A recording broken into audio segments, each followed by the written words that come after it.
آیا تا حالا به این که تجربیات کودکی چه نقشی در شکلگیری شخصیت بزرگسالیتون دارن فکر کردید؟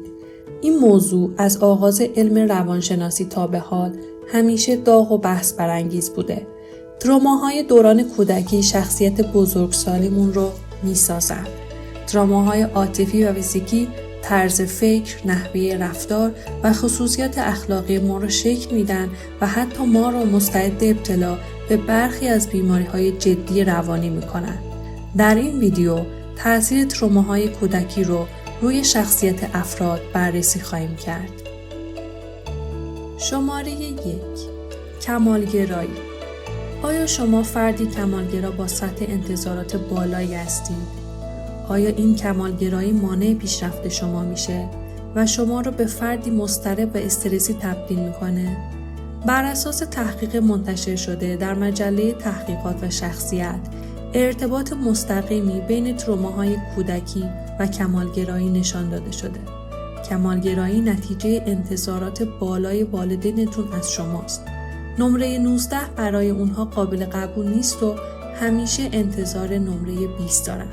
حتی اگر تکلیفاتون رو انجام داده باشید، باید چند ساعت بیشتر برای درس خواندن اختصاص بدید. مهم نیست که شما دوست دارید هنرمند بشید. از نظر اونها شما باید رشته حقوق بخونید. سرگرمی‌های شما از نظر اونها پوچه و از نظر اونها اتاقتون هیچ وقت به اندازه کافی منظم نیست و کارهاتون رو دقیقاً همونطور که اونا تایید بکنن انجام ندادید.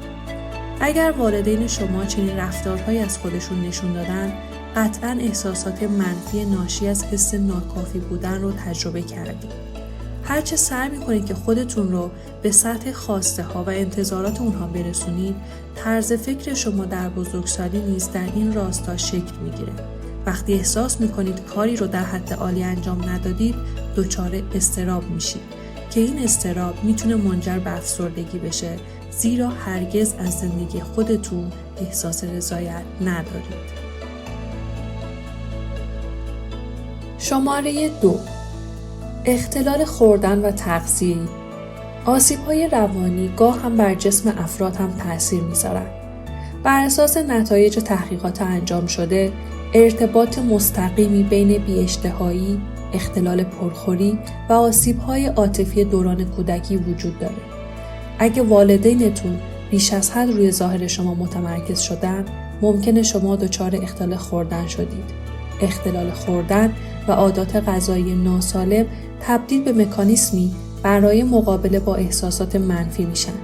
با کنترل وزن و بدنتون فکر میکنید که میتونید کنترل زندگی خودتون رو در دست بگیرید و اگر روزی حتی کنترل زندگیتون رو از دست بدید، حداقل هنوز کنترل بدن خودتون رو در دست داشتید. پرخوری احساسی زمانی به وجود میاد که غذا تبدیل به بهترین دوست شما میشه و در زمانهای ناامیدی با غذا خوردن تسکین پیدا میکنید. در اون لحظه احساس خوبی دارید ولی در طولانی مدت آسیب جدی به بدنتون میرسونید. شماره 3. رفتارهای کودکانه. آیا رفتارهای کودکانه از خودتون نشون میدید و کمی بیش از حد کودکانه رفتار میکنید؟ تروماهای دوران کودکی گاهی اوقات شما رو در دامشون گرفتار میکنن. تجربه احساسات گناه، تحقیر و شرمساری باعث میشن از بزرگسالی وحشت داشته باشید و نخواهید که بزرگ بشید. شاید احساس میکنید نمیتونید برای خودتون تصمیم بگیرید و از انجام وظایف بزرگسالی مثل کار کردن و به عهده گرفتن مسائل مالی ناتوانید. بنابراین به مرور در دنیای کودک درون خودتون غرق میشید. این یک مکانیزم دفاعی روانشناختیه که برای مقابله با ترس‌هاتون به رفتارهای کودکانه روی میارید. شماره 4. وابستگی‌های ناامن. مقوله وابستگی یکی از مهمترین ابعاد تروماهای کودکیه. طرز فکر شما در کودکی بر اساس رفتار والدینتون با شما شکل گرفته. اگر والدینی مهربان و دلسوز داشتید، اعتماد به انسانها رو یاد گرفتید و اینکه لیاقت عشق و محبت رو دارید. این حالت وابستگی امن خونده میشه. اما اگر والدینتون شما رو طرد کردن و به گریه ها و درخواست های کمک کودکیتون جوابگو نبودن، شما وابستگی ناامن رو تجربه خواهید کرد. احساس خودکمبینی، عدم عزت نفس، عدم اعتماد به افراد و ترس از طرد شدن همگی از نتایج وابستگی ناامنه. وابستگی ناامن دو نوعه. نوع اول وابستگی اضطرابی هست. در این حالت عزت نفس پایینی دارید و فکر میکنید دوست داشتنی نیستید و مشکلی دارید. ولی در عین حال تشنه عشق و توجه هستید و به شدت از طرد شدن هراس دارید و هر کاری برای مورد تایید واقع شدن انجام میدید.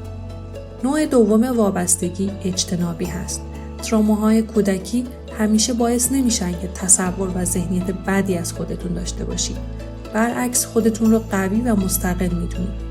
ولی این احساس واقعی نیست، چون که والدینتون به قدری با شما بد رفتاری کردن که فکر میکنید انسانها به طور کلی بد هستند، بنابراین از اونها دوری میکنید و فکر میکنید به دوست و رابطه‌ای نیاز ندارید. از برقراری هر گونه رابطه صمیمی اجتناب میکنید. نمیدونید چطوری به افراد نزدیک بشید و نسبت به رفتارهای مختلف چه واکنشی نشون بدید. در این ویدیو بررسی کردیم که چطوری تجربه‌های کودکی شخصیت بزرگسالی رو نقش میدن و چطوری با تروماهای کودکی مقابله کنید. اینها تنها تعدادی از انبوه تعداد تروماهای کودکی بودن. لطفاً شما هم تجربیات خودتون رو در قسمت نظرات با ما به اشتراک بذارید.